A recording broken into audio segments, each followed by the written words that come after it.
Base sa balitang kumakalat, China nagulat binalaan sila ng NATO. Direktang pinagbantaan dito ang China. Babalang sinabing patatahimikin sila ng NATO. Babala ito ng NATO General. Ayon kay Jens Stoltenberg, sinabi nitong pumupustura ang Beijing sa Europa ng gera bilang balakid daw sa katahimikan ng buong mundo. Ginagaya daw kasi nito ang Russia.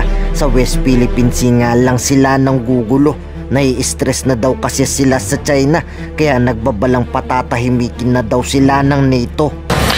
Allies have stated clearly that China cannot enable the largest conflict in Europe in recent history without this negatively impacting their interest and reputation. China has become a decisive enabler of Russia's war against Ukraine, and China's support increases the threat Russia poses to Euro-Atlantic security. Pero buwelta ng China sa NATO General, hindi nila tatanggapin ng mga akusasyon ng NATO. Wala daw dito yan basihan. Magkaiba naman daw ang gulo ng Ukraine at Russia. Sila gumagawa daw doon ng gulo. Ngayon sa West Philippine Sea, gusto na din daw ng NATO makialam. 在乌克兰问题上，北约鼓吹中国责任毫无道理，用心险恶。奉劝北约反思危机的根源和自身的行径，认真倾听国际社会的正义声音，以实际行动推动局势缓和，而不是甩锅推责、嫁祸于人。新版的防伪白皮书粗暴地干涉中国内政，老调重弹炒作所谓中国威胁，渲染地区局势紧张。中方对此表示强烈不满和坚决反对。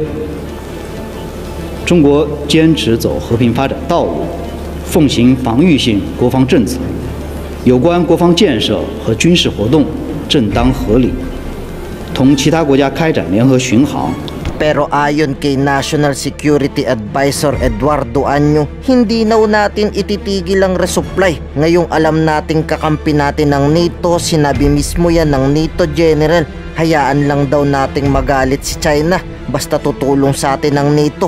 Huwag tayong matakot sa sinasabi ng Foreign Ministry ng China. We don't want war. RORE will continue. As the President said, this is regular, routinary activity because it is our right to resupply our troops in BRP Sierra Madre no matter what happens. Babala pa sa China ni Commodore Roy Vincent Trinidad, we will not be deterred. We will enforce the law. Our Philippine Navy will not be afraid to China. Sabay sabing ipapatupad na nila ang batas. Meron na sila ditong plano. Magugulat na lang daw sa West Philippine Sea ang China. There are many ways how to enforce the law. We will not be deterred in continuing to rotate our troops and to provide them with appropriate supplies. Napatunayan in recent time na talagang mayroong Coast Guard ship na nandun sa mga fishing grounds. Ngayon ikaw bilang Pilipino, ano ang masasabi mo at reaksyon sa balitang ito? Mag-iwan ka ng komento sa ibaba at atin pong babasahin isa-isa.